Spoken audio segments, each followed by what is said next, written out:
Pernahkah Anda berkata seperti ini? Ya Allah, apa salah dan dosaku? Jika Anda pernah mengatakan perkataan seperti ini, maka segeralah bertaubat dan memohon ampun kepada Allah.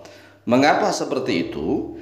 Karena perkataan ya Allah, apa salah dan dosaku adalah salah satu sebab tertutupnya hati, sehingga hati menjadi gelap gulita, mengakibatkan doa-doa sulit terkabul.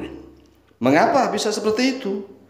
Karena orang yang berkata seperti itu adalah orang yang tidak tahu salah dan dosanya sendiri. Kan aneh.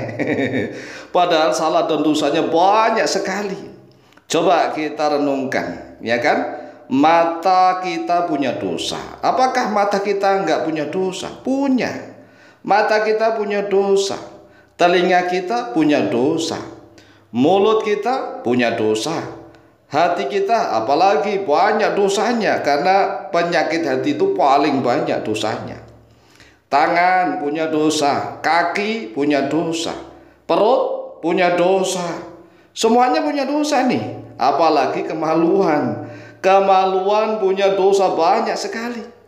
Namun mengapa tidak segera memohon ampun dan bertobat kepada Allah, tapi malah bertanya kepada Allah seolah-olah merasa suci dan ingin mendikte Allah, serta ingin menyalahkan Allah. Loh, Allah itu maha adil.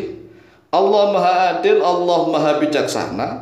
Lah kok ditanyakan, ya Allah, apa salah dan dosaku sehingga engkau menghukumku seperti ini ya Allah. Masya Allah.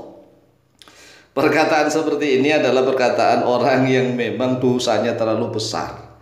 Dosanya terlalu banyak dan terlalu besar. Mengapa bisa seperti itu?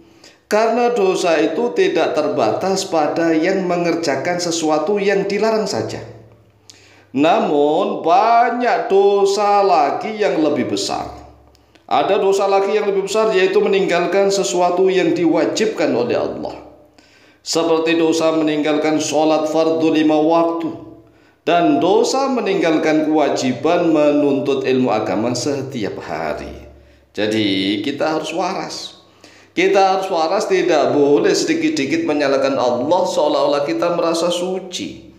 Wala tuzakku anfusakum, janganlah kalian ini mensucikan diri kalian sendiri. Allah maha tahu, Allah maha adil, Allah maha bijaksana. Oleh sebab itulah sekali lagi, wahai saudaraku kaum muslimin wal muslimat rahimakumullah, jika kita pernah mengatakan kalimat ya Allah, apa salah dan dosaku, maka segera bertaubat sekarang. Sekarang bertaubat, mohon ampun kepada Allah. Astaghfirullah, astaghfirullah, astaghfirullah wa atubu ilaih.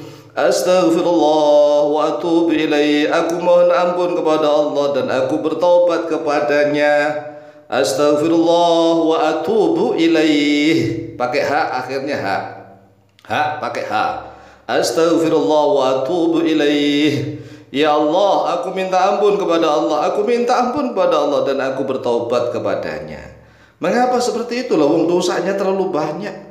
Banyak sekali dosanya, sering meninggalkan sholat fardu 5 waktu, sering meninggalkan pengajian, padahal menuntut ilmu agama itu hukumnya fardu, hukumnya wajib, tetapi sering ditinggalkan.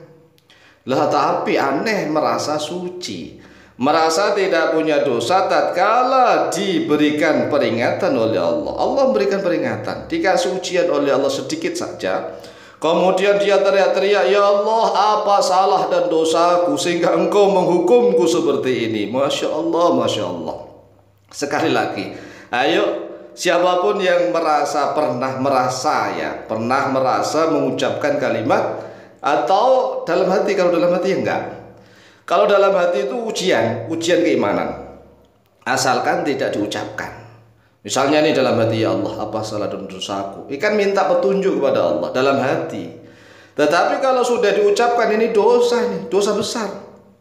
Jadi kalau sudah terucap, ya Allah, apa salah dan dosaku, apalagi diucapkan misalnya di depan banyak orang, aduh, itu orang itu Masya Allah kelihatan bodohnya, Kelihatan bodohnya, kelihatan banyak dosanya, sebesar gunung.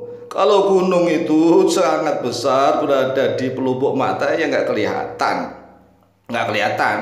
Kecuali kalau gunungnya jauh sekali, ya kan baru kelihatan. Ya kan ada pepatah mengatakan gajah berada di pelupuk mata tidak nampak. Gajah, lowong gajah berapa di pupuk mata, lowong jari kita aja kalau kita tempelkan di mata ya menutup mata. Oleh sebab itulah wahai saudaraku kaum muslimin wal muslimat rahimakumullah, jika kita merasa memang doa-doa kita kok sulit terkabul, maka segeralah mohon ampun, bertobat kepada Allah.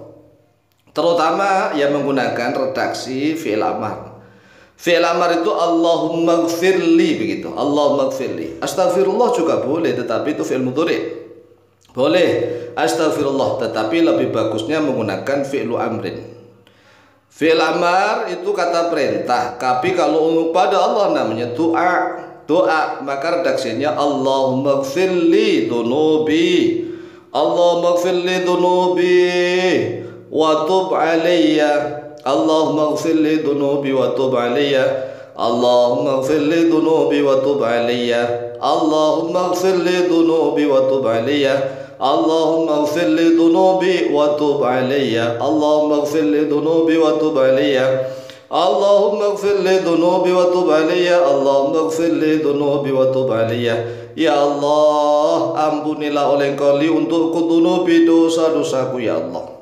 Wa tub alayya, dan terimalah tobat atas diriku ya Allah. Ini diulang-ulang. Allahumma ighfir li dhunubi wa tub alayya. Allahumma ighfir li dhunubi wa tub alayya. Allahumma ighfir li dhunubi wa tub alayya. Allahumma ighfir li dhunubi wa tub alayya. Nah, setelah bertobat jangan diulangi lagi. Yang namanya tobat itu menyesal. Syaratnya tobat itu yang pertama menyesal. Lah tobat kok nggak menyesal itu bukan tobat. Misalnya nih ada orang yang berhenti dari perbuatan maksiatnya, berhenti, tidak maksiat lagi, tapi dia nggak menyesal, banyak sekali. Ada orang yang berhenti dari perbuatan maksiat, tapi ditanya mengapa bapak berhenti berbuat maksiat? Karena alasannya dia sakit, alasannya dia sudah tua, alasannya dia bosan misalnya, tapi nggak menyesal sama sekali, itu tidak tobat namanya. Tobat itu meninggalkan kemaksiatannya, meninggalkan dosanya dengan rasa penyesalan yang sedalam-dalamnya. Harus menyesal. Ya Allah, saya menyesal. Ya Allah, mengapa saya mengatakan kalimat ya Allah, apa salah dan dosaku? Sedangkan salah dan dosaku itu banyak sekali. Mataku punya dosa, telingaku punya dosa, lesanku punya dosa, hidungku punya dosa, mulutku punya dosa, tanganku punya dosa, kakiku punya dosa, perutku punya dosa, apalagi kemaluanku punya dosa. Semuanya dosa-dosa ya Allah. Aku sering mengerjakan sesuatu yang dilarang. Aku juga lebih sering meninggalkan sesuatu yang diwajibkan, seperti sering meninggalkan sholat fardu 5 waktu, apalagi sering meninggalkan pengajian, sering meninggalkan kewajiban menuntut ilmu agama Islam. Sedangkan menuntut ilmu agama Islam itu hukumnya fardu setiap hari. Thalabul ilmi fardhatun ala kulli muslimin. Mencari ilmu itu adalah fardu atas setiap orang Islam. Sedangkan aku setiap hari waktuku habis nggak jelas, tidak dipakai untuk mencari guru, menuntut ilmu. Dosaku terlalu banyak ya Allah, maka ampunilah aku. Begitu. Demikian jawaban kami, semoga manfaat dan barokah. Lebih kurangnya mohon maaf. Wallahu taala a'lamu bishawab.